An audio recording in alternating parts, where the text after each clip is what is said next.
जय गुरु जी संगत जी। मेरा आज का शुक्राना सत्संग गुरु जी के श्री चरणों में समर्पित है। मैं इसे आपके साथ भी शेयर करना चाहती हूँ। गुरु जी हम लोगों के पास हैं, इस बात का आभास मुझे हर पल हर क्षण होता रहता है।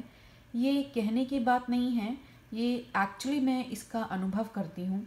पहले मैं मतलब हम ऐसे फ़िलासफ़िकली कह देते थे, लेकिन अब मैं जब उसका अनुभव करती हूँ तो मुझे लगता है कि जो भी बातें हम सुनते हैं कि भगवान सर्वत्र है और सब में भगवान को देखो और सब में एक ही अल्लाह है, राम है, ये सब जो बातें हैं ये सब अब आभास में समझ में आती हैं। जैसे जैसे धीरे धीरे गुरुजी को जैसे वो अपने आप को समझा रहे हैं मुझे कि क्या गुरु का सही अर्थ क्या होता है। तो हुआ संगत जी ये कि मेरी एक आदत है, मतलब गुरुजी से मिलने से पहले एक आदत थी कि जब भी मैं किचन में काम करती हूँ और कुछ खाना बनाने की जैसे शुरुआत करते हैं, तो जो भी सामग्री मैं निकालती हूँ इंग्रेडिएंट्स, तो उसमें जो जैसे फॉर एग्जांपल मैं आटा या चावल या कुछ भी ऐसा निकाल रही हूँ या अपना दाल वाल निकाल रहे हैं, तो मैं हमेशा भगवान से प्रे करती थी कि भगवान जी भंडारे भरे रखना घर के धन धान्य से और ऐसा करके। तो जब मैं गुरुजी से के कांटेक्ट में आई और गुरुजी ने मुझे अपने आप से जोड़ा, तो तब से फिर मैंने सोचा कि मैं गुरुजी से बोलूँगी रादर देन मैं जो मैं पहले जिनकी पूजा करती थी उनसे बोलूँ।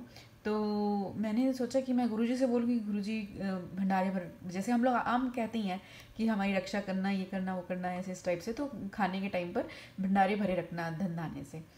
तो मैंने ऐसा सोचा, फिर मैंने मन में सडनली थॉट आया कि मैं गुरुजी से बोलूं क्यों, क्योंकि गुरुजी तो कहते हैं कि गुरु वो होता है जो भाव जान लेता है, तो गुरु के सामने बोलने की आवश्यकता नहीं होती है।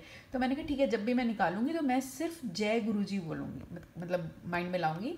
अब वो आगे अपने आप समझ जाए मेरा भाव क्या है। तो ऐसे ही क्या मैंने शुरू कर दिया, सिर्फ जैसे मैं निकालने लगती तो मैं जय गुरु जी बोलती, प्रणाम करके और अपना निकाल के अपना खाना अपना आगे बनाती। तो अभी ऐसा करते हुए मुझे 1 या 2 दिन ही हुए थे, तो मेरे पास मैसेज आता है और उसमें लिखते हैं तेरे घर के भंडारे भर देते। तो मतलब मैंने कहा कि ऐसे तो, और वो जो सत्संग था वो बिल्कुल भी उसमें ऐसी कोई बात नहीं थी। ये जस्ट एक थंबनेल में एक मतलब लिखा हुआ था एक छोटा सा कोने में कहीं।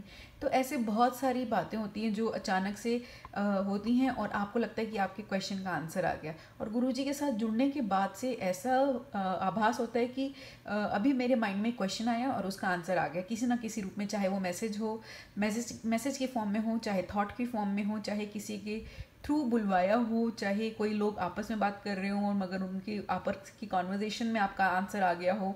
तो मतलब this is called telepathy, and that's how Guruji is teaching me what telepathy is actually, जो कि मुझे एक थियोरेटिकल लैंग्वेज के अलावा कुछ भी नहीं पता, थियोरेटिकल डेफिनेशन के अलावा कुछ नहीं पता थी उसके बारे में। तो बस ऐसे ही हैं हमारे गुरुजी, जो हमारी छोटी से छोटी और बड़ी से बड़ी बातों पर भी ध्यान देते हैं।